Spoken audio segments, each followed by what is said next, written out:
சுக்கிரனும் சூரியனும் நெருப்பு கிரகம். சனியின் பார்வையில சூரியன் வர்றார். இதனால என்ன பாதிப்பு அப்படின்னா, கடன் வந்து உங்களுடைய சுயமுயற்சியில் இருக்கணும். அடுத்தவங்களுடைய ரெஃபரன்ஸ்ல போய் வாங்கும்போது அது வந்து சிக்கல்ல போய் மாட்டக்கூடாது. ஏன்னா அதை வாங்குறதுல 11ஆம் வீட்டதிபதியான சுக்கிரன் 6ல் மறைவதனால் உங்களுக்கு வரவேண்டிய மரியாதை, வரவேண்டிய பதவி, வரவேண்டிய செல்வாக்கு, எதிரிகளுக்கு பலம் அதிகரிக்கக்கூடிய நேரமா இருக்கிறதுனால கொஞ்சம் கவனமா இருந்துக்கோங்க.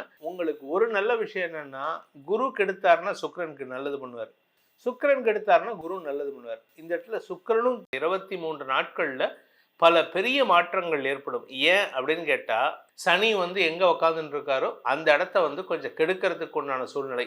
இப்போ அந்த கெடுதலே ஒரு நல்லதா மாறக்கூடிய வகையில் இருக்கு. ஸோ அதனால ஓம் ஸ்ரீ குருப்யோ நமஹ. ஹரிஹி ஓம். ஜெய் புவனேஸ்வரி. அனைத்து டிவோட்டி நேஷன் நேயர்களுக்கும் உங்கள் வேத ஜோதிடர் பிரகாஷ் நரசிம்மனின் அன்பான வணக்கங்கள். இப்போ நம்ம பார்க்க போகிறது சுக்கிர பயிற்சி பலன்கள். இந்த சுக்கிர பயிற்சிங்கிறது பார்த்தீங்கன்னா 20 நாளைக்கு ஒரு தடவை, 25 நாளைக்குள்ள ஒரு தடவை பயிற்சி ஆகிட்டே இருப்பார். இந்த சுக்கிரனுக்கு ஏன் இவ்வளோ இம்பார்ட்டன்ஸ் கொடுக்குறீங்க அப்படின்னு கேட்டால், இந்த சுக்கிரன் ஒரு ஜாதகத்தில் நல்லா இருந்தால், இல்லை சுக்கிரன் குருவுக்கு சம்பந்தப்படாமல் இருந்தால் நல்லது நடக்கும் ஜாதகத்தில். ஆனால் இப்போ குருவின் பார்வையில் குருவோட வீட்டில் போய் உட்கார போகிறார். இதனால் பல பேர்த்துக்கு நல்லது பண்ணக்கூடிய வகையில், என்ன சார் குரு பார்வையில் இருந்தால் கெடுதல் பண்ணுவார், நல்லது பண்ண மாட்டாருன்னு சொல்கிறீங்க, ஆனால் குருவோட வீட்டில் உட்காந்து குரு பார்வையில் இருந்தால் நல்லது நடக்கும்னு கேட்டால், ஏன்னா குரு வக்கரம் அடைகிறார். குரு இருக்கிறது எதிரி வீட்டில், சுக்கிரன் போய் உட்கார போகிறது எதிரி வீட்டில். ஸோ இந்த சுக்கிர பயிற்சி ஒரு பெரிய மாற்றத்தை கொடுக்கும். சரி சார், இந்த சுக்கிர பயிற்சி எப்போ நடக்க போகிறது அப்படின்னு கேட்டிங்கன்னா, சுக்கிர பயிற்சி வருகின்ற 2025 ஆண்டு டிசம்பர் மாதம் 20ஆம் தேதி அன்னைக்கு சுக்கிரன் விருச்சிக ராசியிலிருந்து தனுசு ராசிக்கு பயிற்சி ஆகிறார். அங்கே எத்தனை நாள் இருப்பாருன்னு பார்த்தீங்கன்னா, 2026 ஜனவரி 12ஆம் தேதி வரைக்கும். டிசம்பரில் ஒரு 11 நாள், அதில் ஒரு 12 நாள். ஸோ கிட்டத்தட்ட பார்த்தீங்கன்னா 23 நாட்கள் தனுசு ராசியில் இருக்கார். இந்த தனுசு ராசிக்கு போகிறதுனால என்ன மாதிரியான பலன்களை கொடுப்பார்? ஏன்னா எதிரியோட வீட்டுக்கு போகிறார். ஆனால் அது தனுசுங்கிறது வந்து இவருடைய மாமனாரான குருவோட வீடு. அதாவது குருவின் மகள் தான் சுக்கிரனுடைய மனைவி. ஸோ அதனால் வந்து சுக்கிரனுக்கு எந்த விதத்திலும் கெடுதல் ஏற்படாது, சுக்கிரனாலும் அடுத்தவங்களுக்கு கெடுதல் ஏற்படாது. இந்த சுக்கிரன் தான் முக்கியமான விஷயத்துக்கு காரணம். யாருன்னா இந்த களத்திர காரகன்னு சொல்லக்கூடிய சுக்கிரன். திருமண பந்தம் சம்பந்தமான விஷயம், இந்த பார்ட்னர்ஷிப், இந்த 7ஆம் இடம் இருக்கு பாருங்க, லக்னத்துக்கு 7ஆம் இடம். உங்கள் ஜாதகத்திலே லக்னத்துக்கு 7ஆம் இடம் எப்படி இருக்குன்னு பார்த்தாலே உங்கள் ஃப்ரெண்ட்ஸை யாருன்னு சொல்லிடலாம். உங்களுக்கு நண்பர்களாக இருக்கக்கூடிய நபர்கள் யார், அவங்களால உங்களுக்கு யூஸ் இருக்குமா இருக்காதா அப்படிங்கிறத நம்மளால சொல்ல முடியும். இந்த சுக்கிரன் வந்து தனுசு ராசிக்கு போகிறாரு. அதனால் இந்த காலகட்டத்தில் இந்த 23 நாட்களில் பல பெரிய மாற்றங்கள் ஏற்படும். ஏன் அப்படின்னு கேட்டால், இந்த சுக்கிரன் எதிரி வீட்டுக்கு போனாலும் குரு எதிரியோட வீட்டில் வக்கரமாக இருந்து பார்க்குறாரு. இதில் இன்னொரு விஷயம், இந்த தனுசு ராசியில் 4 கிரக சேர்க்கை ஏற்பட்டிருக்கு. சூரியன், புதன், சுக்கிரன், செவ்வாய் ஆகிய 4 கிரக சேர்க்கைக்கு குருவின் 7ஆம் பார்வை மற்றும் சனியின் 10ஆம் பார்வை. இதனால் வேலை இல்லாதவர்களுக்கு வேலை வாய்ப்பு கிடைக்கிறதுக்கு உண்டான சூழ்நிலை இருக்குது. குறிப்பாக இந்த மீனராசி நண்பர்கள் கொஞ்சம் உங்களுடைய வேலை சம்பந்தமான விஷயங்களில் ஒரு கரெக்ஷன் செய்து கொள்வதற்கான வாய்ப்பு ஏற்படும். இதன் மூலமாக உங்களுக்கு வருமானத்தில் இருந்த தடைகள் விலகும். முன்கோபத்தை தவிர்க்கணும். இந்த மாதிரி ஒவ்வொரு ராசிக்கும் இருக்குது. ஏன் மீனராசிக்கு சொல்கிறேன்னா, மீனராசியில் தான் சனி உட்காந்துட்டு இருக்கார். சனி வந்து எங்கே உட்காந்துட்டு இருக்காரோ அந்த இடத்த வந்து கொஞ்சம் கெடுக்கிறதுக்கு உண்டான சூழ்நிலை. இப்போ அந்த கெடுதலே ஒரு நல்லதாக மாறக்கூடிய வகையில் இருக்குது. ஸோ அதனால் இந்த சுக்கிர பயிற்சியானது பல பேருக்கு நற்பலன்களை தரக்கூடிய வகையில் இருக்குது. குறிப்பாக இந்த 2026 ஜனவரி மாதம் பிறக்கும் பொழுதே வளர்ச்சியை தரக்கூடிய வாய்ப்புகள் தேடி வருகின்ற பயிற்சியாக இந்த சுக்கிர பயிற்சி இருக்கும். இனி உங்கள் ராசிக்கு எப்படி இருக்குன்னு பார்க்க போகிறோம். கடக ராசியில் பிறந்தவர்களுக்கான சுக்கிர பயிற்சி பலன்கள். இந்த கடக ராசி பொறுத்த வரைக்கும் உங்களுக்கு சுக்கிரன் பாதகாதிபதி. இந்த பாதகாதிபதி 6ல் போய் மறையிறாரு அப்படின்னு கேட்டால், கெட்டவன் கெட்டிடில் கிட்டிடும் ராஜயோகம். ஆனால் உங்களுக்கு கெட்டவன் கெட்டு போகலை, அவன் போய் மறையிறான், அதுவும் 6ஆம் இடத்துல எதிரியோட வீட்டில். ஆக்சுவலாக இது வந்து ஒரு விதத்தில் நல்ல விஷயம்தான். ஆனால் ஒரு விதத்தில் எதிரிகளின் பலம் அதிகரிக்கக்கூடிய சூழ்நிலை இருக்குது. ஆரோக்கிய விஷயத்தில் மறைவு ஸ்தானங்களில் இன்ஃபெக்ஷன் ஆகிறதுக்கு வாய்ப்பு இருக்குது. உடல் சூடு ஜாஸ்தி ஆகக்கூடிய நேரம். 6ஆம் இடத்துல 4 கிரக சேர்க்கை, சூரியன், சுக்கிரன், புதன், செவ்வாய். இதுல சுக்கிரனும் சூரியனும் நெருப்பு கிரகம்.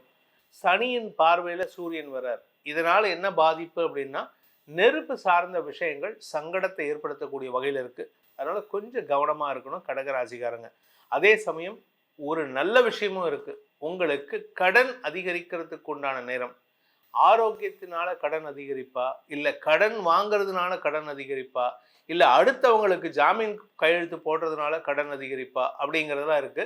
நீங்க வியாபாரியா இருந்தா, நீங்க ஒரு பிசினஸ் பண்றீங்க, அந்த பிசினஸ்க்கு பணம் தேவைன்னா நீங்க கடன் வாங்கலாம். ஆனா அந்த கடன் வந்து உங்களுடைய சுயமுயற்சியில் இருக்கணும்.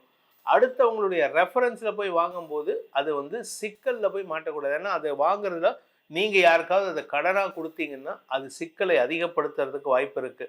ஸோ இந்த காலகட்டத்தில் நீங்க கொஞ்சம் குரூஷியலான டைம்ல இருக்கீங்க, கவனமா இருக்கணும். பொதுவா 6ஆம் இடத்துல சுக்கிரன் இருந்தா கெடுதலை பண்ணுவாரு. உங்களுக்கு கெடுதல் இருக்காது, ஆனா பாதகத்தை ஏற்படுத்துவார். பாதகாதிபதியான சுக்கிரன் 11ஆம் வீட்டதிபதியான சுக்கிரன் 6ல் மறைவதனால் உங்களுக்கு வரவேண்டிய மரியாதை, வரவேண்டிய பதவி, வரவேண்டிய செல்வாக்கு வருவதில் தாமதமாகும். எதிரிகளுக்கு பலம் அதிகரிக்கக்கூடிய நேரமா இருக்கிறதுனால கொஞ்சம் கவனமா இருந்துக்கோங்க. வாங்கின கடனை சீக்கிரமா அடைக்கிறதுக்கு முயற்சி பண்ணுங்க. ஏன்னா இப்ப தடங்கள் ஆகும், அதனால சொல்றேன்.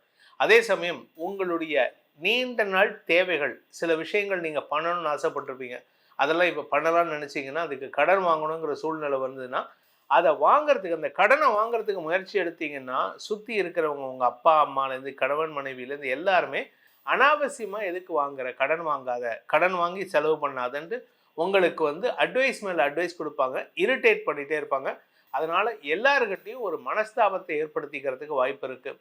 அதே சமயம் உங்களுக்கு ஒரு நல்ல விஷயம் என்னென்னா, குரு கெடுத்தாருன்னா சுக்கிரனுக்கு நல்லது பண்ணுவார், சுக்கிரன் கெடுத்தாருன்னா குரு நல்லது பண்ணுவார். இந்த இடத்துல சுக்கிரனும் நல்லது பண்ண போறாரு, குருவும் நல்லது பண்ண போறாரு.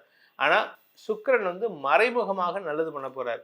ஏன் அப்படின்னா, உங்களுக்கு எதிரியாக செயல்பட்டவர்கள் இப்பொழுது ஆக்டிவா இருக்க மாட்டாங்க. ஸோ உங்களுக்கு எதிரியாக செயல்பட்டவர்கள் ஆக்டிவா இல்லாததுனால எதிரிகள் அடங்கி போகும் சூழ்நிலை.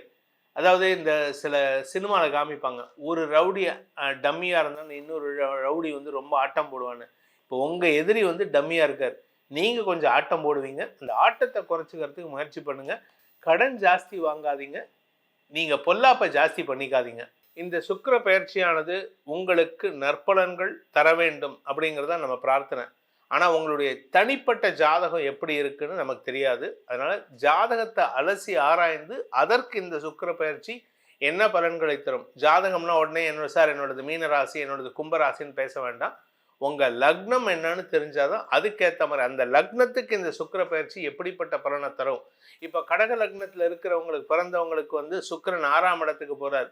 அதனால மறைவு ஸ்தானங்களில் சில சங்கடங்கள் ஏற்படுறதுக்கு வாய்ப்பு இருக்குன்னு நம்ம ஏற்கனவே சொல்லியிருக்கோம்.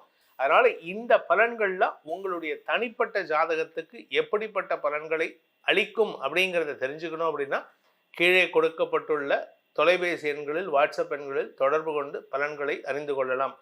இதன் மூலமாக உங்கள் அனைவருக்கும் அனைத்து க்ஷேமங்களும் ஏற்பட வேண்டும் எனும் அடியேன் பிரார்த்தனையை சமர்ப்பித்து உங்கள் அனைவருக்கும் நல்வாழ்த்துக்களை தெரிவித்துக் கொண்டு உங்களிடமிருந்து விடைபெறுவது உங்கள் வேத ஜோதிடர் பிரகாஷ் நரசிம்மனின் அன்பான வணக்கங்களுடன். நன்றி, வணக்கம்.